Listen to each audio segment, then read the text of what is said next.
헌재에서 대체 무슨 일이 일어나고 있나? 3대 3대 2로 헌법재판관이 지금 8명이죠. 지금 3대 3대 2로 대치를 하고 있다. 그 내용. 원래 이제 보통 4대 4 그랬는데 구체적으로 좀 더 세밀하게 분석을 해보니까 3대 3대 2입니다, 현재. 자, 일단 그 판도 분석을 하기 전에 제가 조금 전에 말씀드린 대로 오늘 14일 금요일이 원래 좌파에서 D-Day로 잡았던 날인데 이제 지나가고 있습니다. 지나갔는데 다음 주는 또 가능할까? 오늘 좌파 패널들은 방송에 나와서 이제 다음 주는 될 거야 하면서 뭐 나름대로 월요일 날 선거기일을 잡으면은 뭐 화요일 날 법무부 장관의 뭐 탄핵 변론이 있으니까는 그날은 안 하고 그럼 수요일 가능해. 그리고 또 그리고 한 이틀 정도 됐으면은 목요일 아니야 내주 중에는 될 거야. 막 이렇게 하고 있습니다. 이렇게 본인들이 빨리빨리 될 거야 하고 막 하는 이유는 소위 말해서 8대 0 유도설이 있죠. 8대 0 유도설. 그래서 문영배를 비롯해서 좌파들이 만장일치 최근에 이제 체제감사원장하고 검사 3명에 대해서 만장일치가 나왔으니까는 만장일치 유도설을 만장일치설을 막 퍼뜨리고 있습니다. 만장일치설을 막 퍼뜨려서 속전속결로 빨리 해치우겠다. 기각을 강조하는 이 재판관들을 지금 뭐 설득을 하고 있다. 뭐 그런 식으로 가짜 뉴스를 지금 막 퍼뜨리고 있습니다. 그게 아니고 실제로는 6명을 못 채워서 6명을 못 채워서 거의 뭐 패닉 상태에 빠졌다. 그래서 이 문영배가 그 책임을 지고 있는데 패닉 상태에 빠졌고 그런 상황들을 이재명이 아니까는 이재명도 패닉 상태에 빠졌다. 이것이 지금 현재 들리는 그 유력한 이야기입니다.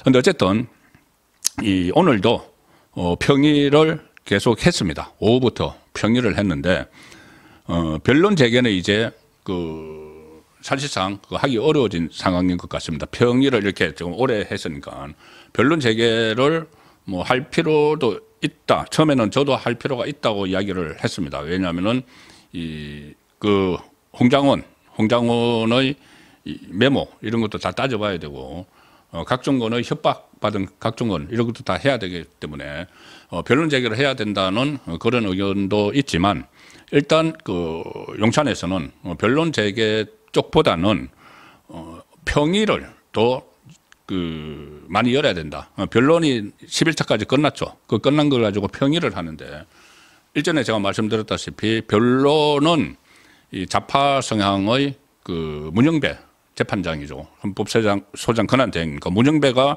주도를 하는데 지금 평이 8명의 재판관들이 모여서 하는 것은 이 우파의 가치를 지키는 정영식 재판관이 주심 재판관이 하고 있기 때문에 이 평의에서 절차적 정당성을 갖춰야 된다. 그 평의는 지금 서로 격렬한 토론을 하는 과정이죠. 토론하는 과정에서 이 변론 과정에서 하지 못했던 것들을 전부 다 하나하나 다시 다 따지는 그런 회의를 지금 하고 있는 걸로 보입니다. 정확한 그것은 함구를 하고 있기 때문에 확인은 안 되지만 이렇게 평의를 오래 하는 것은 결국은 하나하나 다 따지는 거죠. 다시 처음부터 5개의 뭐 쟁점 사항을 다 따지고 또 특히 지금 헌재에서 나오는 이야기 중에 하나는 그때 형법상의 내란죄를 빼버렸다고 했지 않습니까? 그 변론 과정에서 그 민주당하고 그러니까 이재명과 문형배가 일종의 내통을 해서 이거 심리를 빨리 끝내기 위해서 형법상 내란죄를 빼버렸는데 그 부분도 지금 다시 집어넣어야 되는 것 아닌가? 이거를 우리 우파 가치를 지키는 재판관들이 요구를 하고 있다는 겁니다. 왜 그런가 하면은 그 민주당이 탄핵소추안 윤석열 대통령 탄핵소추안을 통과를 시킬 거는 그 형법상 내란죄가 주 핵심이었죠. 한 80%가 그걸로 해서 국회에서 통과를 시켰는데 나중에 이것을 헌법재판소에 넘어가 가지고 현재 심리 단계에서는 그거를 넣으면 시간이 오래 걸릴 것 같으니까는 아예 통째로 이제 드러내버렸는데 그 상황에서도 사실상 내란 그 혐의는 막 다뤘는데 형법상 내란죄 그러니까 법원에서 하는 거 재판하는 거 이거를 이제 드러낸 건데 그러면은 국회에서 탄핵소추안 통과시킬 때는 그걸 다 집어넣고 전체 덩어리의 한 그 8할 정도 되는 거를. 그 다음에 헌재에서는 빨리 끝내려고 8할을 덜어내버리고 이게 핵심적으로 절차적 정의에 어긋난다는 것이죠. 그래서 지기현 부장판사가 절차적 정의에 대해서 완전히 화두를 던졌기 때문에 현재에서 평의에서도 지금 그것도 다시 논의 대상에 들어갔다. 그렇기 때문에 시간이 더 오래 걸릴 것이다. 자, 이런 분석이 나오고 있는 겁니다. 그래서 지금 보면은 이제 평의를 정영식 그 조심재판관 주도를 하는데 평의가 끝나면 이제 평결로 들어가죠. 평의는 이제 5개 쟁점을 놓고 막 이야기를 하고 여기서 형법상 내란죄를 왜 뺐느냐, 뭐 이거 다시 집어내야 되는 거 아닌가. 그래서 안에 평의에서라도 그걸 논의를 하고 평결은 이제 결정을 하는 단계도 거기도 몇 단계 또 회의를 거쳐야 됩니다. 자, 그 뭐 기소 의견을 밝히는 쪽, 인용 의견을 밝히는 쪽 서로 토론도 하고 하기 때문에 그런데 아직 평결로 안 들어갔다. 그러면은 지금 평의 단계다. 이렇게 되면은 아직 반환점을 채 못 돌았다. 이렇게도 볼 수 있는 겁니다. 그래서 지금 좌파 진영에서는 뭐 다음 주 되면 다 뭐 이런저런 이유로 해서 다 될 것이다 뭐 하고 뭐 17일 선고가 가능하다. 아니야. 뭐 19일이나 21일에는 될 거야. 18일에는 박성재 법무부 장관 탄핵 심판 변론이 있기 때문에 막 이렇게 계산을 하고 있지만은 결국 이달 마지막 주나 4월 초까지 지금 갈 수 있다. 이런 이야기도 상당히 많이 나오고 있습니다. 그래서 제가 3말 4초. 자, 재판관들이 지금 변론을 10일차까지 종결한 뒤에 초반에 좀 쉬다가 계속 매일 평의를 하고 있는데 지금까지도 각자 견해를 정리하고 의견을 이제 주고받는 단계다. 그런데 그 와중에 딱 중간에 핵폭탄이 하나 떨어져 버렸죠. 바로 윤석열 대통령 구속 취소, 절차적 정당성을 문제 삼아서 구속 취소. 그러면은 헌재도 지금 쑥대밭이 된 상황에서 하나씩 좀 이제 정렬을 해나가는 그런 지금 단계에 가 있다. 그리고 쟁점별로도 재판관들 간 견해가 크게 엇갈리고 있다. 이게 언론 보도에도 나오고 저도 이제 들은 그런 내용들입니다. 의견이 잘 모이지 지금 않고 있기 때문에 선고가 예상보다 더 늦춰질 가능성도 있다. 그리고 한덕수 국무총리도 변수죠. 지금 원래 어제 무더기 기각을 한 검사 3명하고 최재감사원장, 한덕수 총리 거는 전부 다 윤석열 대통령 뒤로 다 미룬다고 그때 공식적으로 이야기를 했습니다. 헌법재판소에서. 윤석열 대통령께 급하기 때문에. 그런데 이 사람들 그중에서 4사람 거를 앞으로 당겨버렸죠. 그냥 막 놀고 있을 수는 없으니까는. 완전히 헌재가 강간무소속이 돼버리면 안 되니까. 그건 윤석열 대통령 거를 결정을 하지 못하기 때문에 일단 다른 걸 앞에 세우는 겁니다. 그러면은 한덕수 총리 것도 조만간 선고를 해야 되죠. 그럼 선고 기일을 잡아야 되죠. 그러면 다음 주 그냥 지나갑니다. 그러면 결국은 이 3월 말 4월 초까지 갈 수 있는데 이 구도가 일단 구도를 말씀드리기 전에 날짜를 먼저 말씀드리면은 자 그러면 여기서 3월 말 4월 초를 제가 왜 강조를 하느냐면은 3월 26일에 이재명의 통합선거법 2심 선고 있습니다. 2심 선고 징역 1년 집행유예 2년 1심에서 받은 거 그거 그대로 되면은 사실심은 다 끝납니다. 그 이제 대법원 확정 판결만 남는데 그렇게 되면은 그때부터 그 3월 26일 전까지 이 대통령에 대한 선고가 안 나오고 이재명이 딱 먼저 2심 선고를 받으면은 민주당은 완전 자중 질환에 빠집니다. 지금 호시탐탐 노리고 있죠. 비명 행사했던 비명계 호시탐탐 노리고 있죠. 2심만 그거 나오면은 또 그 민주당에 434억 원 토해내야 되니까 국고에 그 보존받은 거 거기까지 막 엉켜가지고 완전 자중 질환에 빠지고 이재명을 손절하기 위한 그런 시도들이 일어날 수밖에 없습니다. 워낙 지금 호시탐탐 노리고 있는 사람들이 많이 있기 때문에 비명계에서 자 그래서 그 상황인데 그럼 3월 26일 지나면은 이 후딱후딱 해치워야 됩니다. 헌재가 왜 그러냐면 4월 18일 날 문재인이 임명했던 좌파 문형배, 이미선 두 사람이 임기가 돼서 나가야 되죠. 그러면 나가기 전에 해야 되는 거죠. 나가면 이제 6명 체제가 되면은 그 6명 전부 다 찬성을 해야지 인용이 되는 상황이 되니까 완전히 100% 찬성해야지 인용이 되니까는 그렇게까지는 안 하고 이것도 말도 안 되는 거죠, 사실. 헌법재판관들 그 임기 때문에 이 대통령에 대한 그 선거를 거기다 맞춘다. 이거 말도 안 되지만은 어쨌든 현실적으로 그렇다는 거죠. 그러니까 3월 26일 이재명의 2심 선고와 4월 18일 문영배 이미선의 임기 만료 이 사이에 있을 가능성이 상당히 높다. 그런데 이재명이 2심 선고에서 징역형을 그대로 받고 그리고 그때까지 마흔역은 안 들어가고 마흔역 지금 들어갈 수가 없습니다.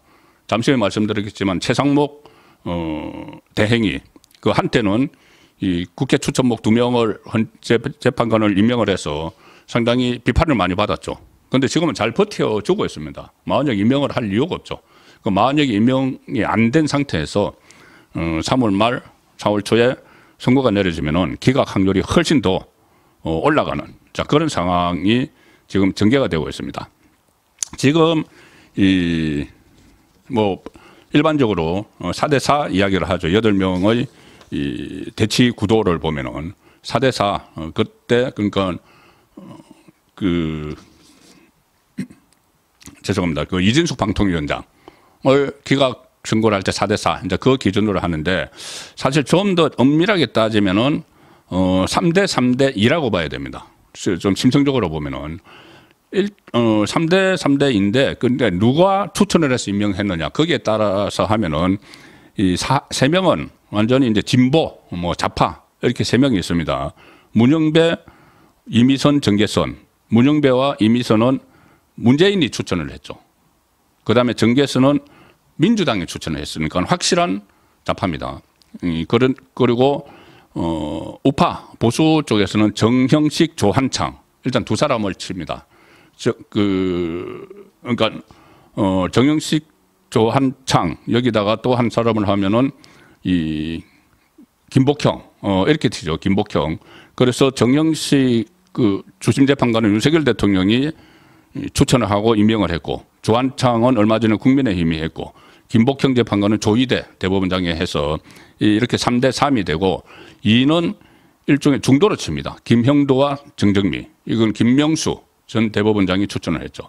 그래서 3대3대인데 김형도, 정정미가 김형도는 주로 지금 최근에 여러 가지 결정을 하는 것을 보면은 이제 우파 쪽에 많이 서고 정정미가 좌파 쪽에 서기 때문에 4대3대 심성적으로는 3대3대2가 되는 겁니다. 그런데 제가 이것을 최근에 여러 가지 어제도 있었고 그전에 이준석 때도 있었고 이준석 그 방통위원장 때도 있었고 또 한 번 결정을 했던 게 국회 쪽이 이 최상목 그러니까는 우원식이 최상목 대행을 상대로 제기한 권한쟁의 사건도 있었죠. 거기서 전원일치로 국회 측 주장을 받아들였지만 그때 정형식, 김복형, 조한창 재판관이 이 개별 의견을 냈죠. 자, 그런 것들을 다 종합을 해보면은 이것은 제가 그냥 지금까지 성향 누가 추천했는지 그리고 또 재판관들의 성향 과거 중요한 사건에 대한 판결 이런 것을 종합을 해보면은 지금 문형배, 이미선, 정계선은 누가 뭐래도 100% 이 탄핵 인용 쪽에 서 있습니다. 이 세 사람은 공통점이 있지 않습니까? 우리법 연구회 출신 세 사람 문형배, 이미선, 정계선 이 세 사람은 이준석 방통위원장 사례에서 보듯이 무슨 법률이나 아니면은 법관의 양심에 따라서 하는 게 아닙니다. 그냥 이념에 묻혀서 지금까지 그렇게 해왔기 때문에 심지어 단 이틀 근무한 이준석 방통위원장도 파면해야 된다고 했던 사람들이니까. 자, 이 세 사람은 100% 인용 쪽에 서 있습니다. 그리고 정정민은 보면은 한 80% 정도 인용 쪽에 서 있다고 보고 김형두는 한 50대 50이다. 50대 50. 그러면은 김형두까지 몽땅 끌어 모아도 5명이죠. 5명. 6명이 돼야 되는데. 그래서 마흔역 가장 확실한 극좌파 마흔역을 끌어들이기 위해서 이 최상목 대통령 권한 대행에게 빨리 임명을 해라 압박을 하고 또 30분째 탄핵을 할 거다 하고 오늘은 또 거의 뭐 그 악에 받쳐가지고 최상목 대행을 몰아붙이고 있습니다. 심지어 최상목 대행에 대해서 이 대통령 권한 대행이라고도 안 하고 지금 오늘부터 최상목 부총리 이렇게 부르기 시작했습니다. 부총리. 대통령 권한 대행 탄핵을 하고 싶은데 역풍이 있을까 봐 하지 못하죠.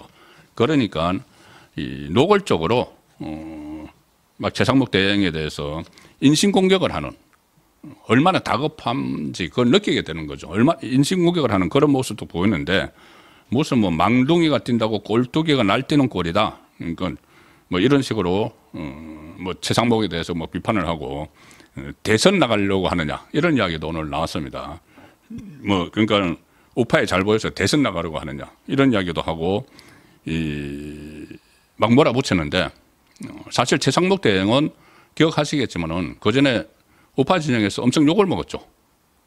한덕수 총리가 권한 대행을 하면서 임명하지 않는다고 탄핵을 당했던 그 2명 국회의원 2명을 임명을 해서 엄청난 욕을 먹었죠. 그런데 지금은 원칙을 지키는 겁니다. 마원혁을 임명하지 않은 것은 임명하지 않는 게 아니고 어차피 국회에서 여야 합의 몫인데 합의가 안 됐다. 합의를 해오면 해주겠다는 이야기를 하고 있는 거죠. 그리고 오늘 이 민주당이 발칵 뒤집힌 것은 오늘 거부권을 행사했습니다. 뭐냐? 명태균 특검에 대한 거부권. 이 명태균 특검은 민주당이 아주 야심차게 노리던 그 특검입니다. 조기 대선이 일어날 거라고 자기들은 이제 거기에 모든 희망을 걸고 있으니까는 조기 대선이 일어나면은 명태균 특검법을 해서 특검을 하면서 명태균 특검법이라는 게 범여권 진영 전체를 덜 쑤서 놓겠다는 이 특별검사가 그런 법안입니다. 지난 대선 때 국민의힘 후보 경선, 2022년 지방선거 재보궐선거, 작년 총선에서 명태균이 관련된 무슨 뭐 여론조사, 공천 개입 의혹 이거 다 수사를 하고 그래서 정부와 지방자치단체 각종 기관의 인사결정 및 주요 정책 결정 과정, 사업 등에 명태균과 김건희 등 민간인이 개입해 국정농단 등이 있었다는 의혹 뭐 이런 식으로 해서 해놓고 하다가 인지된 사건, 특유의 그거 있죠. 인지된 사건도 다 수사할 수 있다. 이 말은 국민의힘에 대해서 강제 수사를 막 하고 용산에 대해서 강제 수사를 하고 특검을 해서 완전히 뒤집어 버렸겠다는, 그러니까 여권 전체를 아예 박살을 내겠다는 그런 특검 법안이죠.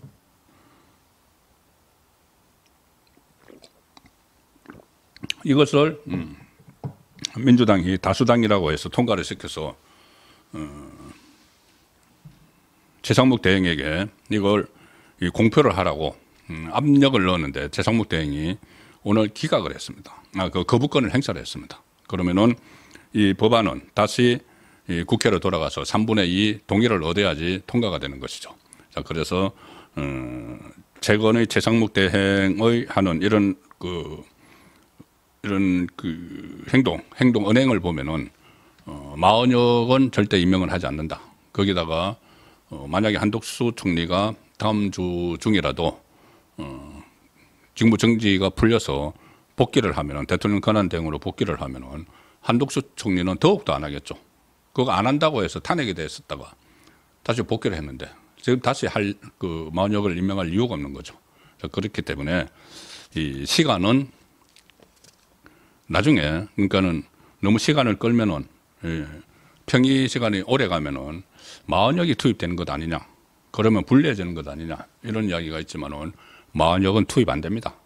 투입 안 되고 그렇기 때문에 당장 다음 주에 하는 것보다는 3월 말 이재명의 1심 선고가 나오고 2심 선고가 나온 직후 3월 26일 날 나오니까 3월 말 4월 초 이미선과 문영배가 물러나기 전에 딱 그때가 적기이고 지금 여러 가지 상황을 보면은 그쪽으로 흘러갈 가능성이 상당히 높다.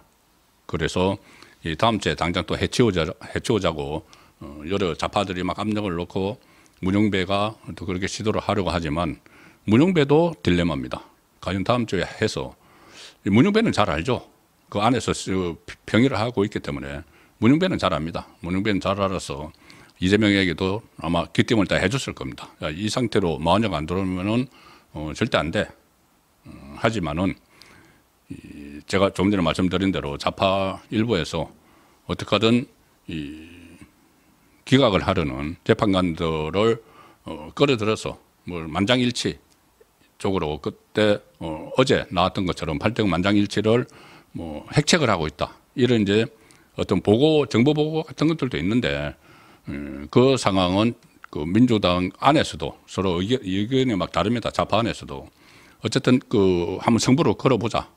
다음 주에라도 그러는 쪽이 있고 좀 더 지금은 지금 하면은 6명이 도저히 안 되기 때문에 좀 기다리자 이런 쪽도 있고 막 그 분산이 되어 있습니다. 분산이 되어 있는데 제가 판단을 하기로는 3월 말 4월 초까지 갈 수가 있고 그 구도가 전체적인 전국 정계 상황을 볼 때도 가장 좋다, 안정적이다 그 말씀을 드립니다.